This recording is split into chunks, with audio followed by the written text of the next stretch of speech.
जो रेजिस्टेंस को मतलब क्या कहता है सर आपको ऑफर करता है वो मतलब क्या होता है सर आपका रजिस्टर होता है।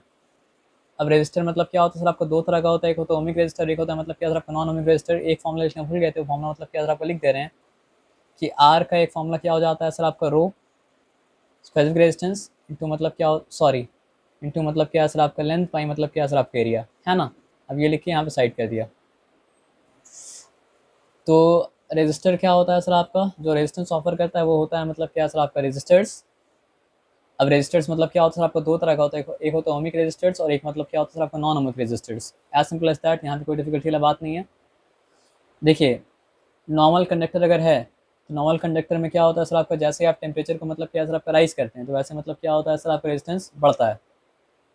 सेमीकंडक्टर का हाल और इंसुलेटर का हाल ये है कि उसमें आप टेम्परेचर को बढ़ाते हैं तो मतलब क्या है, क्योंकि सेमीकंडक्टर का आधा जाम है, इंसुलेटर मतलब क्या सर आपका पूरा मतलब क्या सर आपका जाम है, तो उसमें टेम्परेचर को इंक्रीज करते हैं तो मतलब क्या होता है सर आपका रेजिस्टेंस डिक्रीज करता है। इलेक्ट्रोलाइट का भी वही हाल है जो कंडक्टर का हाल है, अलॉय का भी वही हाल है जो कंडक्टर का हाल है, उसमें भी क्या होता है सर आपको टेम्परेचर इंक्रीज करते हैं तो रेजिस्टेंस मतलब क्या होता है बढ़ता है। As simple as that. अब आते हैं, जो भी सब्सटेंस रेजिस्टेंस को ऑफर करता है वो होता है मतलब क्या सर आपका रेजिस्टर्स, ठीक है। जो ओम्स लॉ को फॉलो करता है वो मतलब क्या होता है ओमिक रेजिस्टेंस रेजिस्टर्स, और जो ओम्स लॉ को फॉलो नहीं करता है वो मतलब क्या होता है सर आपका नॉन ओमिक रेजिस्टर्स।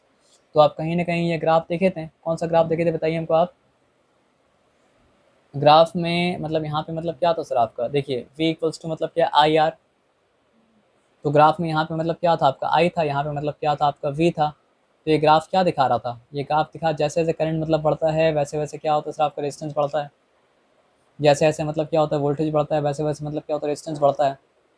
तो अगर आप, तो अगर ये चीज़ को फॉलो करता है जो जो मतलब रेजिस्टर्स, उसको कहा जाता है मतलब क्या ओमिक रेजिस्टर्स, और जो ये चीज़ को फॉलो नहीं करता उसको कहा जाता है मतलब क्या आपका नॉन ओमिक रेजिस्टर्स। यानी जितना करंट आप बढ़ाएंगे उतना मतलब क्या सर आपका रेजिस्टेंस बढ़ेगा, और आप समझ गए बात क्या बोले ना, जितना वोल्टेज आप बढ़ाएंगे उतना मतलब क्या सर आपका रेजिस्टेंस मतलब क्या बढ़ेगा। अब देखिए, सिंपल बात तो ये समझिए एकदम generally, if it is following मतलब क्या सर आपका Ohm's law it is ohmic conductor, if it is not following मतलब क्या सर आपको Ohm's law it is non ohmic resistors.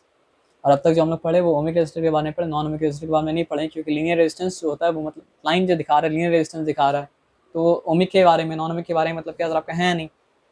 अब देखो यहाँ पे क्या लिखा है, ओमिक रेजिस्टर का एग्जाम्पल क्या है, सिल्वर, नाइक्रोम, कॉपर, आयन। तो ये सब कैसा रेजिस्टर्स है, ओमिक रेजिस्टर्स है, क्योंकि ये सब मतलब क्या कहता है सर आपको ओम्स लॉ को मतलब क्या होता है फॉलो करता है।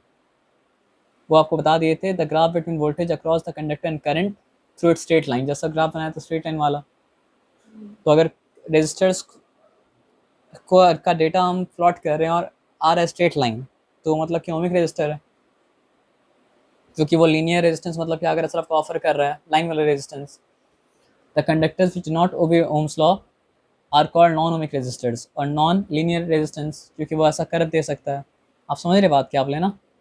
तो इसका नाम याद रखिए, ट्रायोड वाल्व, और क्या सर आपका जंक्शन डायोड, और मतलब क्या सर आपका ट्रांजिस्टर जो कंप्यूटर में फ़ोन में मतलब लगा होता है। आप समझ रहे बात क्या आप लेना, याद रखिएगा नाम। अब नाम याद रखिएगा तो हम लोग आते हैं दूसरा बात समझते हैं।